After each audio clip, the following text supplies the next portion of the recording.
খেলা খেলতে কে না ভালোবাসেন। আমরা প্রত্যেকেই যখন সময় পাই, সুযোগ পাই, তখনই আমরা কোনো খেলা খেলি।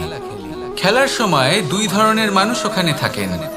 এক, যারা অংশগ্রহণ করেন, আর দুই, যারা দেখতে থাকেন, যারা দর্শক হয়ে দেখেন, যারা নিজের পক্ষের বিজয়ের ফলে উচ্ছ্বসিত হয়ে থাকেন, পরাজয়ের ফলে শোক পালন করেন, পরামর্শ দিয়ে থাকেন। আর বিজয়ী কে হন? বিজয়ী তিনি হন যিনি অংশগ্রহণ করেন। নির্বাচন আপনাকে করতে হবে, আপনি কি করতে চান? আপনি কি খেলোয়াড় হতে চান, নাকি আপনি দর্শক হতে চান? যদি আপনি বিজয়ের আনন্দ লাভ করতে চান, সেই রোমাঞ্চ অনুভব করতে চান, তাহলে খেলতে হবে। ময়দানে আপনাকে নামতেই হবে। পরাজয়ের সম্ভাবনার ভয়ের সাথে আপনাকে লড়াই করতেই হবে। বিপক্ষের আহ্বানকে স্বীকার করতেই হবে, খেলোয়াড় হয়ে উঠতে হবে। তবেই এই বিজয়ের সম্ভাবনা থাকবে। আসলে কি, দর্শক হয়ে পরামর্শ দেওয়া অত্যন্ত সহজ। ময়দানে নেমে অংশগ্রহণ করা অত্যন্ত কঠিন। আর এখানে যেটা সহজ, তা আপনাকে বিজয়ের পথে কখনোই নিয়ে যাবে না। আসুন আমার সাথে ভালোবেসে বলুন, রাধা রাধা। এই সংসারে এমন কখনোই হবে না যে আপনি কিছু একটা করলেন কিন্তু তার মূল্য আপনাকে দিতেই হলো না। যে কোনো কাজের জন্য, যে কোনো কর্মের জন্য আপনাকে মূল্য দিতেই হবে। প্রকৃতিও আমাদের এটাই শেখায়। আকাশে দেখুন সূর্যকে, প্রত্যেকদিন আমাদের প্রকাশ প্রদান করেন। এনাকে সূর্য নারায়ণ বলা হয়। ইনি কি মূল্য প্রদান করেন? নিজে জ্বলতে থাকেন। ধরিত্রী মাতা, এই ভূমি, ইনি কি মূল্য প্রদান করেন? প্রহার সহ্য করেন। আমরা এই ধরিত্রীতে প্রহার করে মাটি খুঁড়ে তাতে বীজ বপন করি, তবেই আমরা অন্ন লাভ করি, তবেই ফসল পাই। জীবনে যদি আপনাকে সফল হতে হয়, সম্মান পেতে হয়, যশ পেতে হয়, তাহলে আপনাকে মূল্য দিতেই হবে।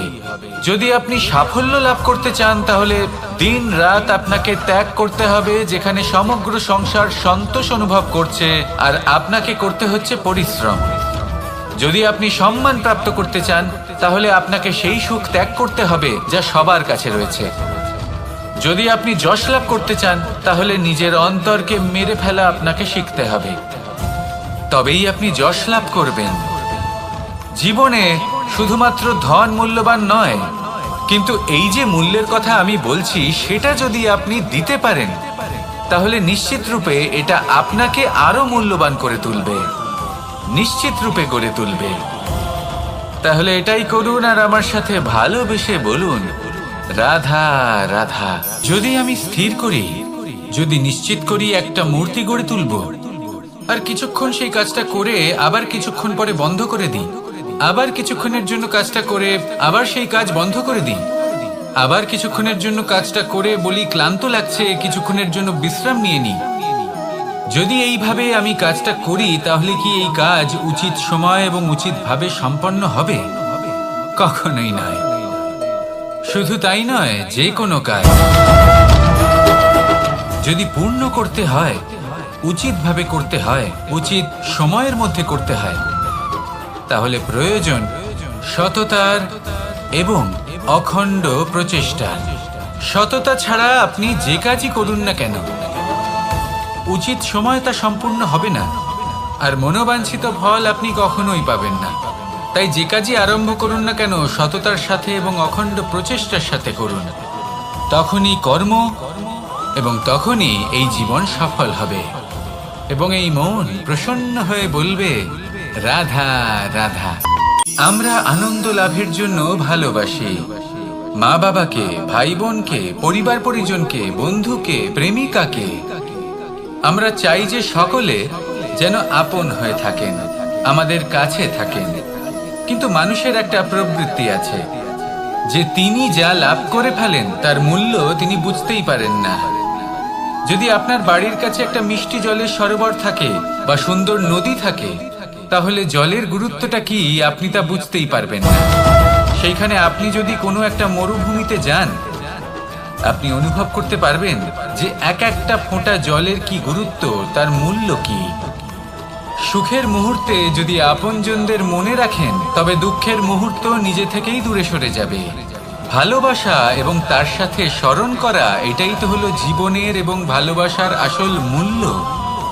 আসুন আর আমার সাথে ভালোবেসে বলুন, রাধা রাধা।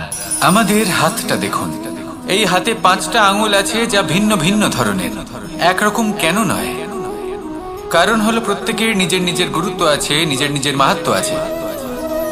এরা ভিন্ন, তাই একত্রিত হয়ে মুষ্টিবদ্ধ করা সম্ভব, যার দ্বারা আমরা আত্মরক্ষাও করতে পারি, আবার আক্রমণও করতে পারি। যদি 5টি আঙুল সমান হতো তাহলে মুষ্টিবদ্ধ হতে পারত না, নিজেদের মধ্যে বিভ্রান্তির সৃষ্টি করত। এবার এরকমই কিছু আমাদের সংসারেও হয়। আমাদের দেশ, যেখানে একটি ভূমির ওপর ভিন্ন ভিন্ন ধর্মের মানুষ বাস করেন, ভিন্ন ভিন্ন জাতি, ভিন্ন ধর্ম, ভিন্ন ভাষা। কিন্তু যদি আমরা এটা ভাবি যে কিভাবে এই দেশকে কল্যাণের পথে নিয়ে যাওয়া যায়, কিভাবে এর বিকাশ করা সম্ভব, তাহলে আমাদের একত্রিত হওয়া শিখতে হবে।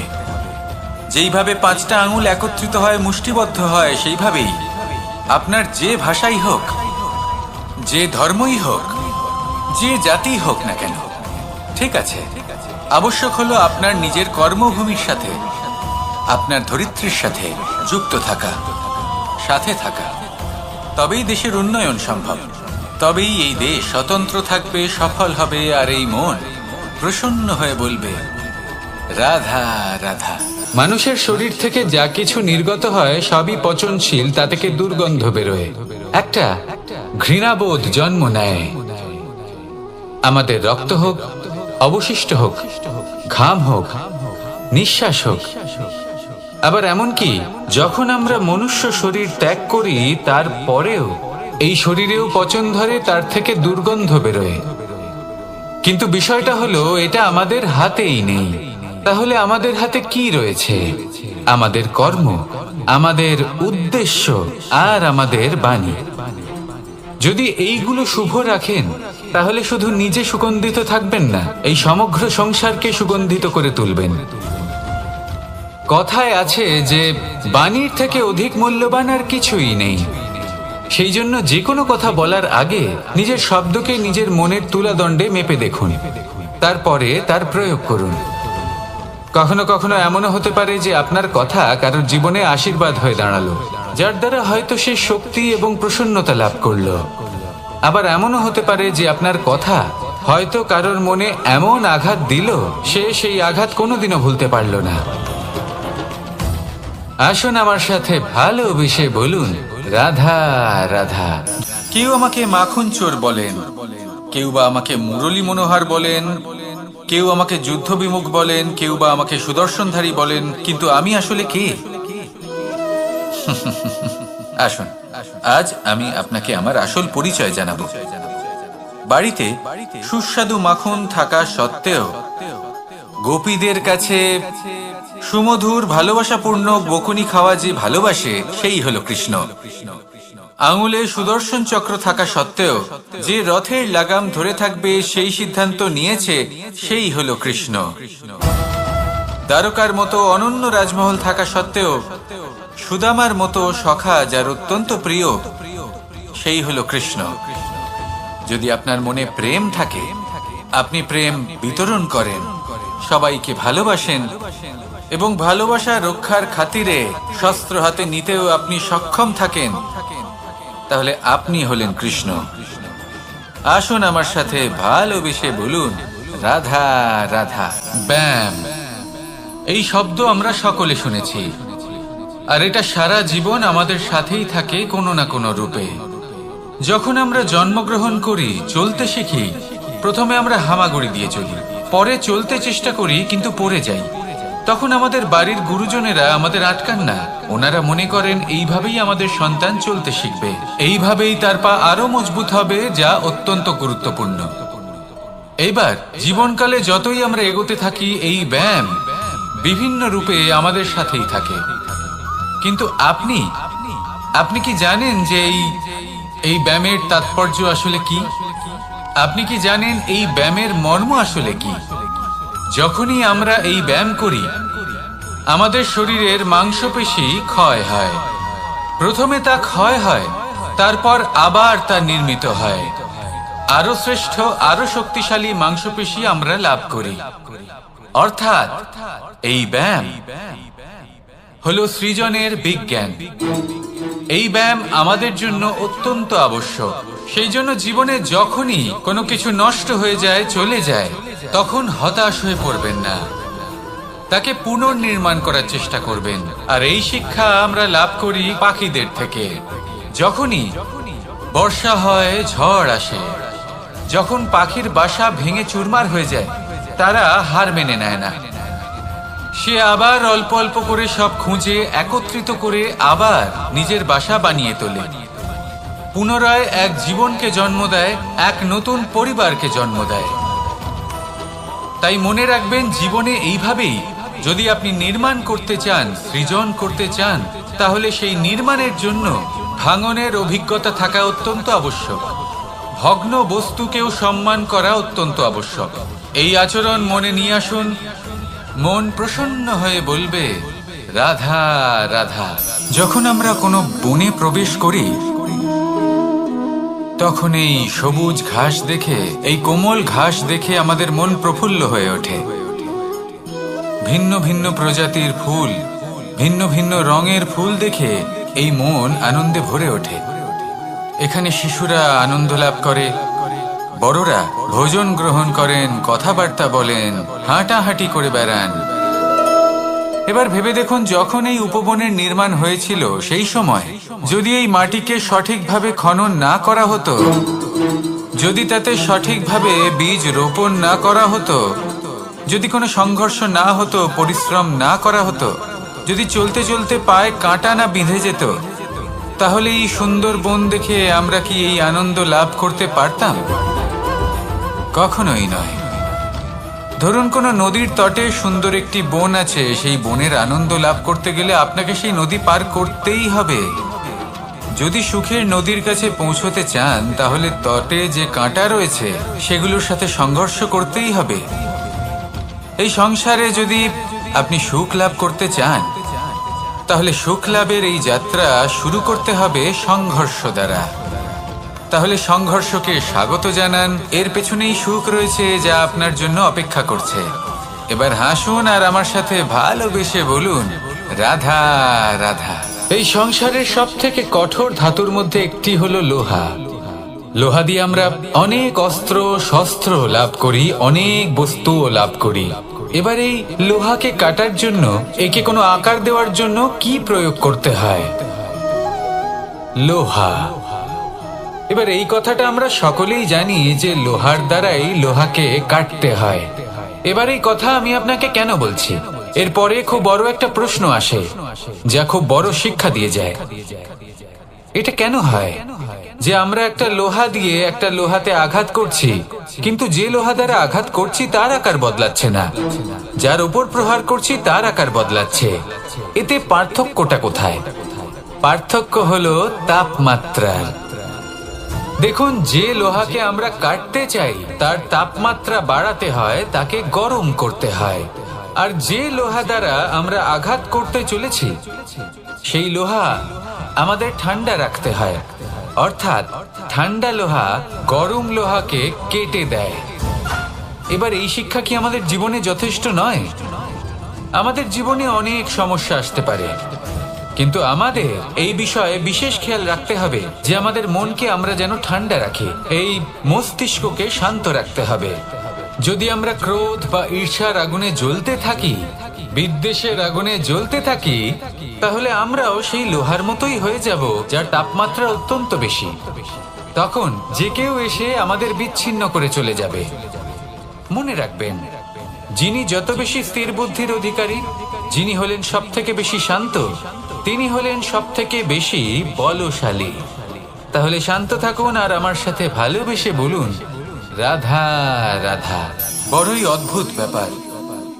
একটি পাথরের প্রতিমা যখন মন্দিরে স্থাপিত হয়, তখন তা আমাদের কাছে ভগবান সম হয়ে দাঁড়ায়।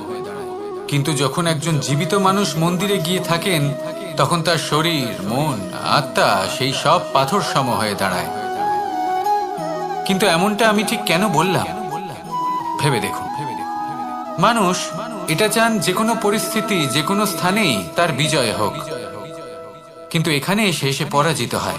এরকম ঠিক কেন হয়? সমস্ত খেলা হলো ভাবনা চিন্তার, বিচারধারার, দৃষ্টিভঙ্গির, উত্তরদায়িত্বের খেলা। পাষাণের এই প্রতিমা, তার একটি উত্তরদায়িত্ব আছে, আশা ধরে রাখার দায়িত্ব। সেই আশা জানিয়ে মানুষ মন্দিরে আসেন। তেমনি মানুষের একটি উত্তরদায়িত্ব আছে যেটা সে ভুলে যায়, আর সেই উত্তরদায়িত্ব হলো এটা, যে মন্দিরে যে ভগবানকে সে প্রসন্ন করতে যাচ্ছে তাকে সে তখনই খুঁজে পাবে যখন পূর্ণরূপে সে সমর্পিত থাকবে। যদি মনে সমর্পণের ভাব না থাকে তাহলে ভগবান কখনো প্রসন্ন হবেন না। নিজের উত্তরদায়িত্ব বোঝার বদলে মানুষ শুধু একটা অনুষ্ঠান পালন করেন, যেমন ফুলের একটা মালা অর্পণ করেন, আর সেই কারণেই তিনি পরাজিত হন। আপনি ফুলের মালা অর্পণ করুন, প্রসাদ অর্পণ করুন, কিন্তু মনের মধ্যে পূর্ণ সমর্পণের ভাব থাকা প্রয়োজনীয়। তবেই আপনি মন্দিরে গিয়েও প্রাণবন্ত হয়ে থাকতে পারবেন, তবেই ঈশ্বরকে প্রসন্ন করতে পারবেন। আসুন আমার সাথে ভালোবেসে বলুন, রাধা রাধা। সময় এবং ধন, একটা যা প্রকৃতি আমাদের দান করেন, আর একটা যা আমরা নিজেরা অর্জন করি। কিন্তু যখন হারিয়ে ফেলার প্রসঙ্গ আসে তখন আমরা এই দুই একসাথে হারিয়ে ফেলি। এই সময় যদি আপনি গুনতে থাকেন তাহলে তা এমনিও নষ্ট হয়ে যাবে, কারণ সময় গণনা করতে আপনি যে সময় ব্যতীত করেন তা তো এমনি নষ্ট হয়ে যায়। এই সময়কে যদি আপনি একত্রিত করার চেষ্টা করেন তাহলে তা সম্ভব হবে না। সময়ের বিষয়ে শুধু একটাই কথা বলবো, আপনি যদি একে ব্যবহার করেন তাহলেই জীবনে বৃদ্ধি হবে। ধনের সাথেও এটাই হয়। কথায় আছে যে এই ধনের দ্বারাই ধন অর্জন করা সম্ভব। যদি আপনি এই ধনের যত্ন নেন এবং একে সামলে রাখেন তাহলে ধন আপনাকে সামলে রাখবে। এবার সময় আমরা প্রচুর পরিমাণে পাই, কিন্তু তার অর্থ এটা নয় যে আমরা তা নষ্ট করি। বাস্তব অর্থে সময় তা অত্যন্ত মূল্যবান। এর সদ্ব্যবহার করা যদি আপনি শিখে যান তবে এই সময়ও আপনাকে অবশ্যই অতি মূল্যবান করে তুলবে। আসুন আর আমার সাথে ভালোবেসে বলুন, রাধা রাধা। জীবনে যখন কোনো ব্যক্তি নিজের লক্ষ্য প্রাপ্তির জন্য নিরন্তর পরিশ্রম করতে থাকেন, চেষ্টা করতে থাকেন, তখন তিনি কষ্ট অনুভব করেন, কখনো শারীরিক কষ্ট, কখনো মানসিক কষ্ট। এবার উনি এটা ভাবতে থাকেন যে আমি কি উচিত করছি নাকি অনুচিত করছি, কারণ অন্যদিকে এমন একজন ব্যক্তিও আছেন যিনি একদমই পরিশ্রম চেষ্টা করছেন না। তিনি মদিরা পান করেন, বিলাসিতায় জীবন কাটান, অলস প্রকৃতির হয়ে ওঠেন, নিদ্রাতে বিলীন হয়ে থাকেন আর ভাবেন যে তিনি সুখ লাভ করছেন। কিন্তু এরকম কেন হয়? কারণ যখন আমরা সৎ পথে থাকি, উচিত পথে চলি, লক্ষ্য প্রাপ্ত করার জন্য চেষ্টা করতে থাকি, তখন আমাদের ভেতরে থাকা নেতিবাচক শক্তি এবং পাপ, এখানে যদি আমরা কুপথে চলি, অনুচিত পথে চলতে থাকি, তাহলে আমাদের ভেতরে থাকা পুণ্য এবং ধনাত্মক শক্তি আমাদের দেহ ত্যাগ করে দেয়। আর এই অনুভূতির কারণেই আমরা সুখ অনুভব করি। কিন্তু কখনো ভাববেন যে এই সুখ বেশি সময় পর্যন্ত থাকে না। সেই জন্য সবসময় মনে রাখবেন, যদি আপনি জানেন যে এটাই আপনার লক্ষ্য, এটাই উচিত পথ, শুভ পথ, তাতে নিরন্তরভাবে এগিয়ে যেতে চেষ্টা করতে থাকুন। এই কষ্ট আপনাকে সুখের পরাকাষ্ঠায় কখন পৌঁছে দেবে তা আপনি জানতেই পারবেন না। আসুন আমার সাথে ভালোবেসে বলুন, রাধা রাধা। প্রত্যেক মানুষ নিজের জীবনে হীরক তথা হিরে এবং দর্পণ এই দুই দেখেছেন। এই দুই হলো সাদা এবং এরা দুজনেই আলোর প্রতিফলন ঘটায় এবং এরা দুজনেই উজ্জ্বল হয়ে ওঠে। আপনি হয়তো মনে মনে ভাবছেন যে এটা কি ধরনের তুলনা করছি। একটা হিরে তো রত্ন, তার মূল্য দর্পণের থেকে অনেক গুণ বেশি। কিন্তু হিরে থাকাতে দর্পণের মূল্য কিন্তু কোনো অংশে কমে যায় না, তাই না? মানুষ যখন হিরে নিজের হাতে নেয় তখন সবার আগে কি খোঁজে? দর্পণ, যাতে তার মধ্যে দিয়ে দেখে সে বুঝতে পারে যে সেই হিরে আদৌ তার শোভাবর্ধন করছে কিনা, তাকে ভালো দেখাচ্ছে কিনা, প্রসাধনের জন্য সেটা ব্যবহার করা ঠিক হবে কিনা। অর্থাৎ হীরের উপস্থিতিতে দর্পণের গুরুত্ব কম হলো না, দর্পণের কারণে হীরের মূল্য বোঝা গেল। আমাদের জীবনেও ঠিক এরকমই ঘটে। আপনারা যদি সংসারে নিজের আশেপাশে দেখেন, এমন অনেক মানুষ দেখতে পাবেন যারা নিজেদের ক্ষেত্রে মহান স্থানে পৌঁছেছেন, নিপুণ এবং শ্রেষ্ঠকে ছোট মনে করবেন না। আসুন আর আমার সাথে ভালোবেসে বলুন, রাধা রাধা।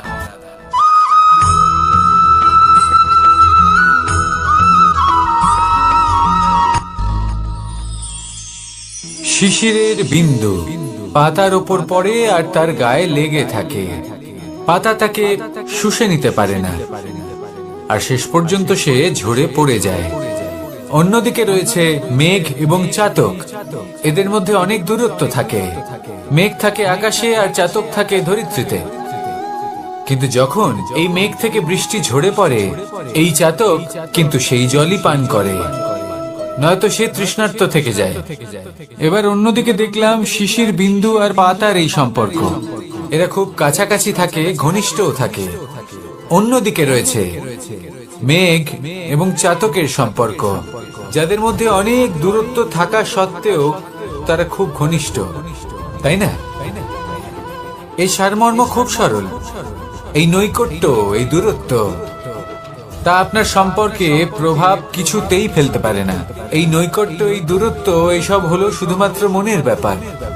কখনো আপনি অনুভব করেছেন আপনি কারোর থেকে অনেক অনেক দূরে আছেন, অনেক দূরে আছেন, তাও সেই ব্যক্তির প্রতি আপনি টান অনুভব করেন। সেখানে আপনি কারোর সাথে প্রত্যেক দিন অতিবাহিত করেন, সমস্ত জীবন অতিবাহিত করেন, সব থেকে বেশি সময় তার সাথে অতিবাহিত করেন, তাও তার প্রতি সেই টান অনুভব করেন না। এই সংকেত হলো মনের দূরত্বের। তাহলে মনের এই দূরত্ব দূর করুন আর আমার সাথে।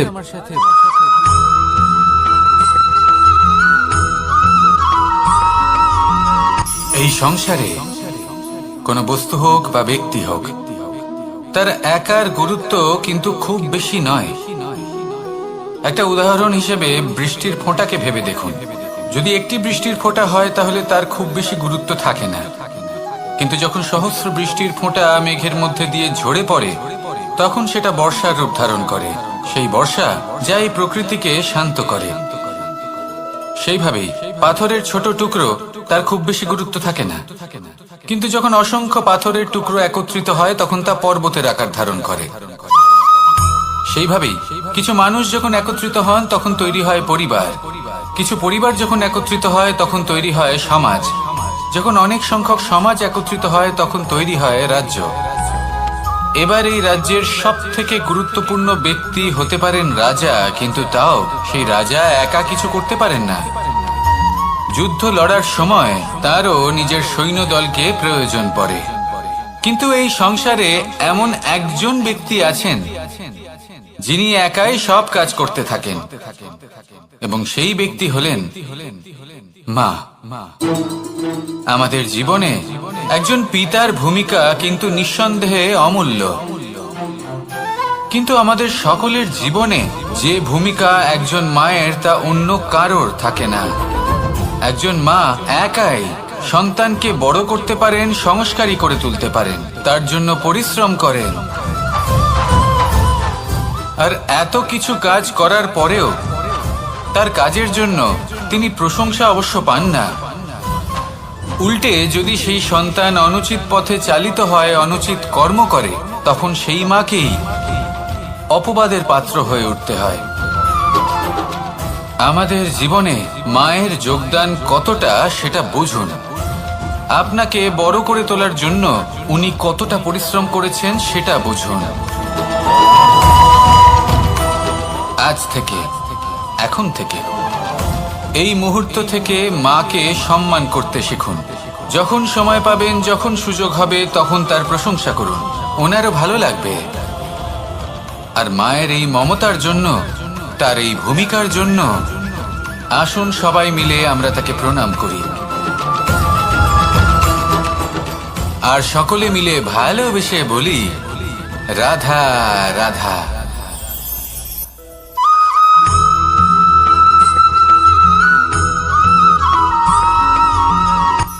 এই সংসারে সাফল্য লাভ করার জন্য জ্ঞানের প্রয়োজন হয়, পরিশ্রমের প্রয়োজন হয়, দৃঢ় নিষ্ঠার প্রয়োজন হয়, নিরন্তর চেষ্টা করা প্রয়োজনীয়। কিন্তু আরো কিছু আছে যা অত্যন্ত প্রয়োজনীয় এবং গুরুত্বপূর্ণ। তা হলো ভালো বন্ধু। তাদের থাকা অত্যন্ত প্রয়োজনীয়। যদি ভালো বন্ধু থাকে তাহলে সময় এলে তারা ঢাল হয়ে আপনাকে সুরক্ষা করবেন। সময় এলে অস্ত্রের মতো শত্রুকে সংহারও করবেন। যদি তিনি জ্ঞানী হন, তাদের মধ্যে সদ্গুণ থাকে, তাহলে এই সব গুণ আপনার মধ্যেও প্রবেশ করবে। তাহলে সাফল্যের জন্য ভালো বন্ধু পাওয়া অত্যন্ত প্রয়োজনীয়। কিন্তু শুধু বন্ধু কেন, ভালো শত্রুও থাকা প্রয়োজনীয়। এবার আপনি ভাববেন, আমি কি বললাম? যদি আপনার জীবনেও ভালো অর্থাৎ শক্তিশালী শত্রু থাকে, তাহলে আপনিও শক্তিশালী হতে থাকবেন। এই শত্রু আপনাকে প্রেরিত করবে আরো বেশি শক্তিশালী হয়ে ওঠার। কখনো কোনো হরিণকে দেখুন, তীব্র গতিতে দৌড়তে থাকে। কেন তীব্র গতিতে দৌড়য়? এই কারণে নয় যে কোথাও তার জন্য মধুর ঘাস অপেক্ষা করে রয়েছে, না। সে এই কারণে তীব্র গতিতে দৌড়য় কারণ সেটা না করলে তার পেছনে একটি সিংহ আছে যে ওকে নিজের ভোজন করে ফেলবে। তাই জীবনে বিপদ, সংকট, এই সবকিছুও হলো অত্যন্ত গুরুত্বপূর্ণ। তার সম্মুখীন হতে শিখুন আর আমার সাথে ভালোবেসে বলুন, রাধা রাধা।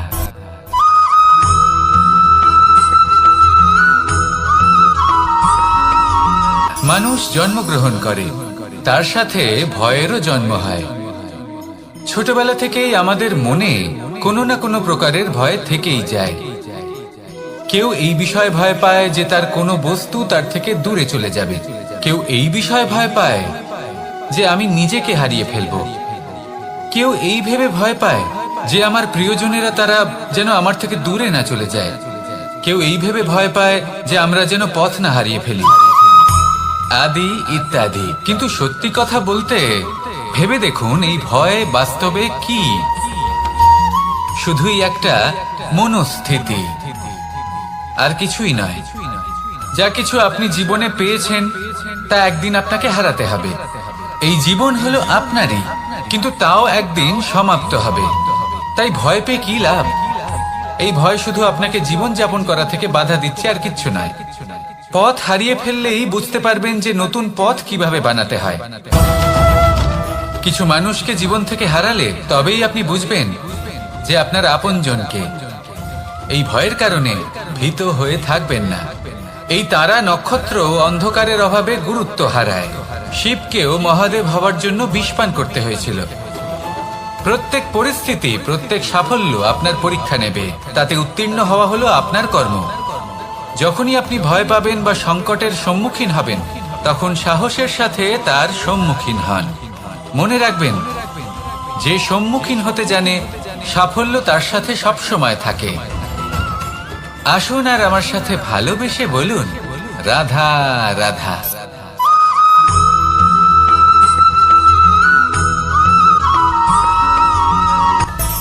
মানুষের মধ্যে একটা বিচিত্র প্রবৃত্তি থাকে। অন্য সকলের বিষয়ে, তাদের জীবনের বিষয়ে, তাদের ব্যক্তিত্বের বিষয়ে, তাদের ভবিষ্যতের বিষয়ে অনুমান করা। এটা হলো অনুচিত। কারোর অতীতকালকে দেখে লোকে ভবিষ্যৎ বলে দিতে পারেন। বর্তমানকে দেখে ভবিষ্যতের বিষয়ে অনুমান করে ফেলেন। উদাহরণ দিতে হলে বলবো, কোনো দাসকে দেখুন, ওকে দেখে লোকে বলে যে ওর ভবিষ্যৎ সেটাই হতে পারে, অনুমান করে ফেলেন। আর এই রাজাকে দেখুন, উনি তো কত সুখী হবেন, উনি তো জগতের সব থেকে অধিক সুখী মানুষ, কত সুখ সুবিধা আছে ওনার কাছে, ধারণা করে ফেলেন। তবে সত্য তো এটাই যে কারোর ব্যক্তিত্বের বিষয়ে, তাদের ভবিষ্যতের বিষয়ে আপনি পূর্ণ সত্য কখনোই বলতে পারবেন না, শুধু অনুমান করতে পারবেন। আর এই অনুমান করে সত্যি কোনো লাভ হয় না, কারণ এই কাল সেটা হলো অত্যন্ত শক্তিশালী। কালো থেকে কালোতর কয়লাকেও হিরেতে পরিণত করতে পারে। অনেক বড় বড় রাজাকেও বিদূষক বানিয়ে ফেলতে পারে এক মুহূর্তেই। তাহলে আপনি অনুমান করে কি লাভ? কি পেলেন অনুমান করে? সেই জন্য কারোর বিষয়ে কোনো অনুমান করবেন না, তার ভবিষ্যতের বিষয়ে অনুমান করতে যাবেন না। কারোর বিষয়ে কোনো ধারণা করে নেবেন না। কিছু করতে হলে ভালোবাসুন, সবার মধ্যে ভালোবাসা ছড়ান, সবার মধ্যে ধনাত্মক ভাব ছড়ান। এই মন প্রসন্ন হয়ে বলবে রাধা রাধা।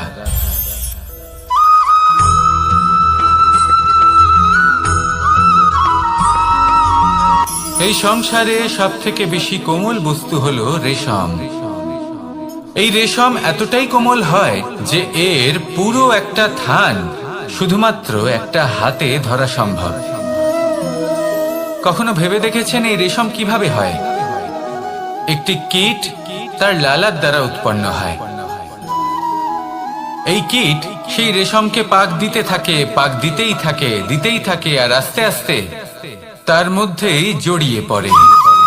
শেষে ওর এই সুন্দর অমূল্য সৃষ্টি রেশমের এই সুতো তার নির্মাণ কার্য পূর্ণ হয়, কিন্তু তাতেই ও নিজে বন্দী হয়ে যায়।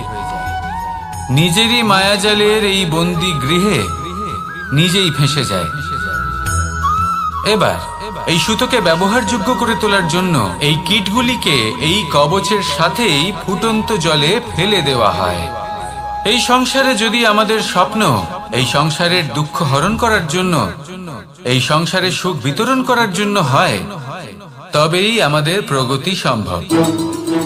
যদি আমাদের এই স্বপ্ন শুধুই আমাদের এবং আমাদের স্বার্থ সিদ্ধির জন্য হয়, তাহলে এই স্বপ্ন আমাদের অন্ধ করে দেবে, আমাদের অন্ধকারের পথে নিয়ে যাবে, আর আমরাও সেই কীটের মতো হয়ে যাব।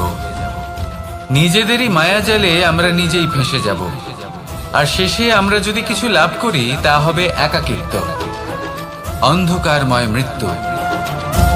তাই স্বপ্ন অবশ্যই দেখুন, কিন্তু এমন ভাবে স্বপ্ন দেখবেন না যে তার এই বন্দিগৃহে আপনি নিজেই ফেঁসে গেলেন। স্বপ্ন দেখুন পরোপকারে।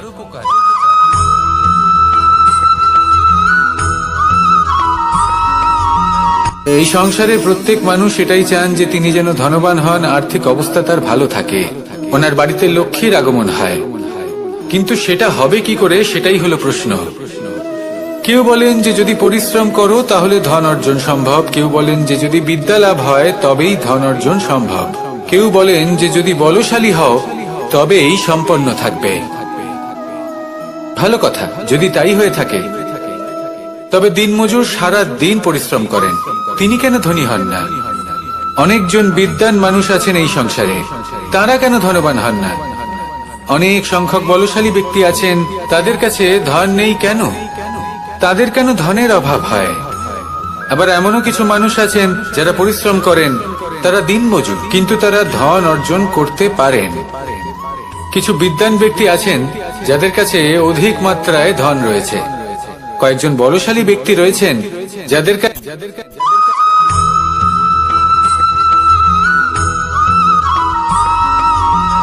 পিতা আর পুত্রের সম্পর্ক অত্যন্ত মধুর হয়ে থাকে। পিতা স্বপ্ন দেখেন, তাকে পূর্ণ করার সকল সম্ভাব্য চেষ্টা করেন, কিন্তু তাও অনেক সময় ওনার স্বপ্ন অপূর্ণ থেকে যায়। তখন পিতা ভাবেন যে স্বপ্ন উনি পূর্ণ করতে পারেননি, ওনার সন্তান তা অবশ্যই পূরণ করবে। যে স্থানে উনি কখনো পৌঁছতে পারেননি, সেই স্থানে ওনার পুত্র অবশ্যই পৌঁছবে। পিতা নিজের সন্তানের ভবিষ্যৎ নিয়ে সেই স্বপ্ন দেখেন, আর যখন সেই সন্তান সামনে এগোতে থাকে তখন তার দুঃখ হয় না, বরং গর্ব হয়। ওনার ভালো লাগে এটা দেখে যে ওনার সন্তান অনেক উন্নতি করছে। কিন্তু যখন সন্তান নিজের অভিভাবকের শক্তি দেখে, তার যশ দেখে হিংসা করতে থাকে, সমস্যা সেইখানেই শুরু হয়। সেই জন্য সকল সন্তানকে এটা মনে রাখতে হবে, দেখুন, পুত্র হবার সুবাদে, এক সন্তান হবার সুবাদে এটা হলো আপনার অধিকার যে আপনি আপনার পিতার থেকে বেশি উন্নতি করবেন। আপনার পিতাও এটাই চান, কিন্তু সুস্থভাবে এটা করুন। একটা রেখা টেনে নিন যাতে আপনি তাতে এগোতে পারেন আর আপনার পিতার তাতে গর্ববোধ হয়, আর সেই বিষয়ে দুঃখ না হয় যে আমার সন্তান আমাকেই ছোট করার চেষ্টা করছে। ইতিহাস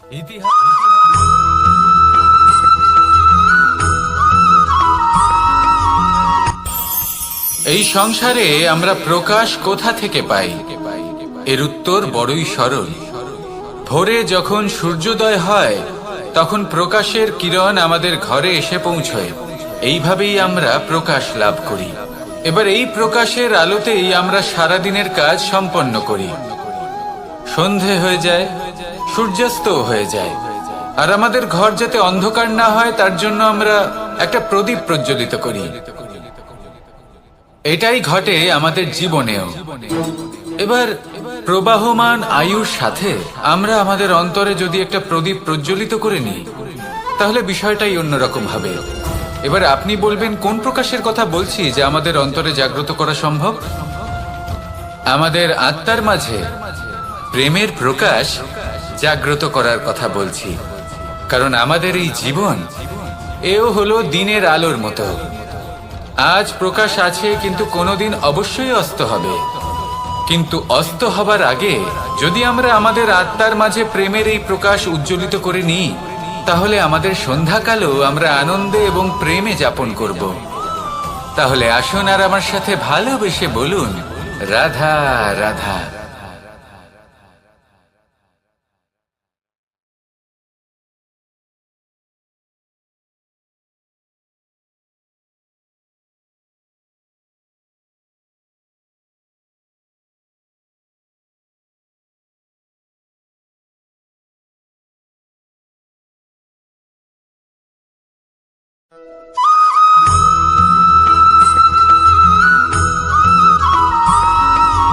আমাদের শরীর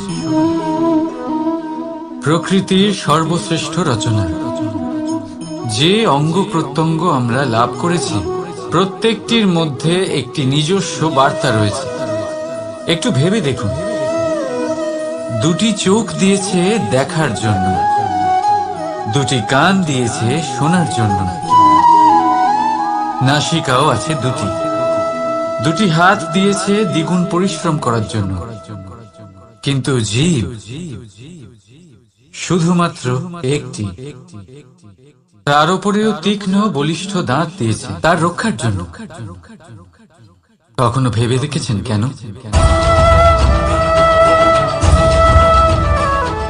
কারণ শব্দ আর শব্দের প্রয়োগ মানুষের সবচেয়ে বড় অস্ত্র, যার প্রয়োগ যত ভেবে চিন্তে করা যায় মানুষ তার জীবনে ততটাই উপরে উঠতে পারে।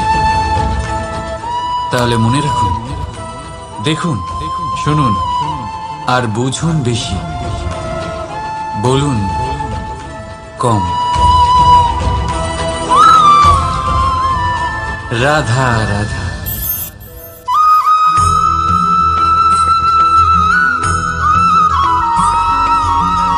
যখন আমরা কোনো বনে প্রবেশ করি তখন এই সবুজ ঘাস দেখে, এই কোমল ঘাস দেখে আমাদের মন প্রফুল্ল হয়ে ওঠে। ভিন্ন ভিন্ন প্রজাতির ফুল, ভিন্ন ভিন্ন রঙের ফুল দেখে এই মন আনন্দে ভরে ওঠে। এখানে শিশুরা আনন্দ লাভ করে, বড়রা ভোজন গ্রহণ করেন, কথাবার্তা বলেন, হাঁটাহাঁটি করে বেড়ান। এবার ভেবে দেখুন, যখন এই উপবনের নির্মাণ হয়েছিল সেই সময় যদি এই মাটিকে সঠিকভাবে খনন না করা হতো, যদি তাতে সঠিকভাবে বীজ রোপণ না করা হতো, যদি কোনো সংঘর্ষ না হতো, পরিশ্রম না করা হতো, যদি চলতে চলতে পায়ে কাঁটা না বিঁধে যেত, তাহলে এই সুন্দর বন দেখে আমরা কি এই আনন্দ লাভ করতে পারতাম? কখনোই নয়। ধরুন কোনো নদীর তটে সুন্দর একটি বন আছে, সেই বনের আনন্দ লাভ করতে গেলে আপনাকে সেই নদী পার করতেই হবে। যদি সুখের নদীর কাছে পৌঁছতে চান তাহলে তটে যে কাঁটা রয়েছে সেগুলোর সাথে সংঘর্ষ করতেই হবে। এই সংসারে যদি আপনি সুখ লাভ করতে চান তাহলে সুখ লাভের এই যাত্রা শুরু করতে হবে সংঘর্ষ দ্বারা। তাহলে সংঘর্ষকে স্বাগত জানান, এর পেছনেই সুখ রয়েছে যা আপনার জন্য অপেক্ষা করছে। এবার হাসুন আর আমার সাথে ভালোবেসে বলুন, রাধা।